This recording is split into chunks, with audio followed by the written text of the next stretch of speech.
times were just super, super dope. So Oh, thanks. I ask this question to all of my guests the moment they show up, and I want to know when you fell in love with hip hop and when you knew this was going to be something that you wanted to do for the rest of your life.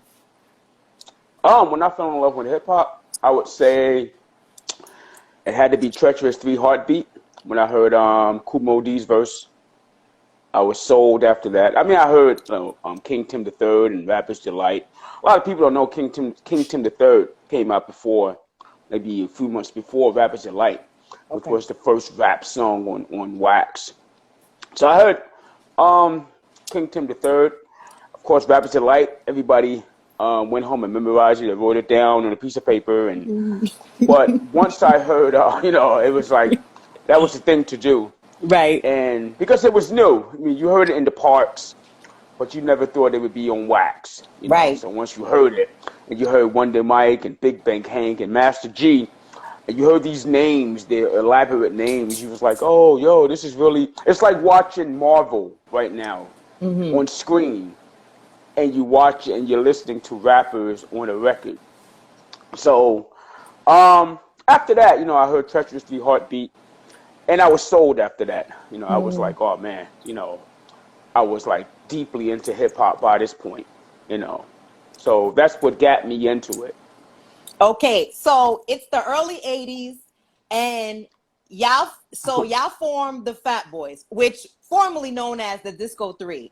So we were Disco 3 first. Right. So how did y'all meet? I mean, I had this conversation with Mark last year, and he gave me his rendition, but I always love to hear different perspectives.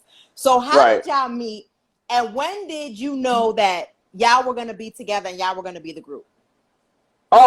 We actually met. I met Mark first. So me and Mark actually grew up together. Okay. He was like 7, I was 8. He had moved right down the block. It was in a snowstorm. I never forget that. As long as I live. And I saw him down the block, and I walked up to him and introduced myself. You know how kids are, so we're just like, kids. They see no race or whatever. They just start playing. Right. And that's what we did. So my mother called me back in the house, and after that, we both didn't meet Buff until I was like 13 and he was 12. Okay. And Buff was going on 13. So we met Buff later on while going into our teenage years. And we didn't know Buff could beatbox. Plus, we never heard anything like that before. We didn't think that was possible. So once he did it, it was me, Buff, and a childhood friend named Jimmy. So there were 2 Jimmys on our block, so we had to separate them. There was a black Jimmy and a Puerto Rican Jimmy. Okay. So the black, so the black Jimmy was playing in one of the mini lots on our block.